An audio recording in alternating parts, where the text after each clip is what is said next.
Welcome back, everyone. For this segment of On the Beat, CEO Patrick Wooten is joining me with Richard SCHWARTZ and Associates. Patrick, it's so good to have you back in studio. It is great to be here. Good to see you, Keely. Good to see you. It's been too long, I'll say that. Absolutely. Okay, so, I feel like families have been really busy because it is back to school season. Yes. And although we want them to make good grades in their classes, we also want all of our kids to be safe. Yep. So let's talk about what the school year starting up, what that brings dangers on the road for. Yeah, it's a great question.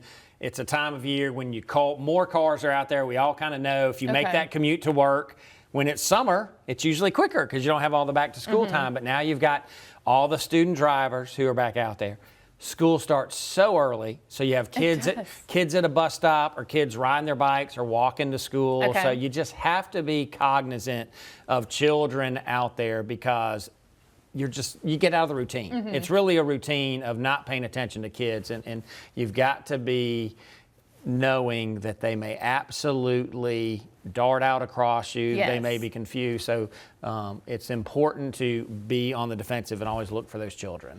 And while they're running around maybe when they're at home, we also need to be cautious driving during the school hours. Yes. I know there are signs posted when you go to a school of certain speed limits. Talk to me about the importance of following those. Yeah, and they're there for a reason because you are going to have more kids. So literally reducing your speed in those school zones, because if you speed in the school zone and get caught, your fine's going to be more expensive. And then the other big thing is paying attention to school buses. It is illegal in Mississippi to pass a school bus when it's got that stop arm out.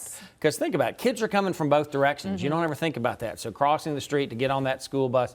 So there are very specific laws in place that are designed to protect you as the driver and, more importantly, to protect our children who are our future. And speaking about the school bus stops, I think it's interesting, especially around our area, the county roads. That's something that people fly on those, but you do have to be cautious. Oh, you absolutely, you have to be cautious. Because it's there. I mean, kids are there, and school starts so early. I mean, I know where we are, the school bus comes through like at 6:30 in the morning. Wow, so really? It is really crazy. And right now, we're fortunate. It is still daylight outside. But guess what? It's gonna be dark, as the time change down the road. So, kids are always there. They don't always have on a reflective light. They may not have a flashlight, so it could be dark. Are they wearing a dark jacket that day? So it's just, you have to be prepared to know that.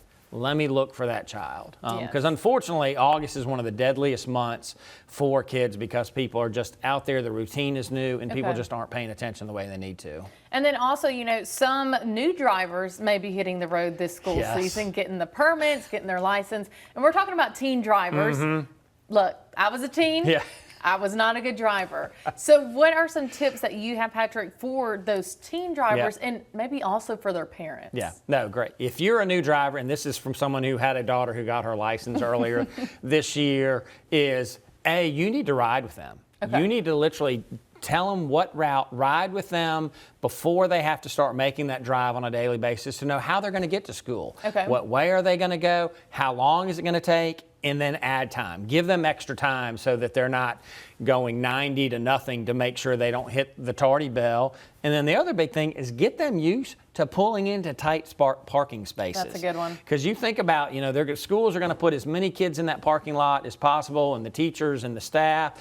And so teaching them how to pull into a parking spot, leaving at the end of the day, it's all that prior preparation that will allow them to get there safely and get home safely each and every day. Well, Patrick, that's all good information. You can find more information on their website. That's all for On the Beat.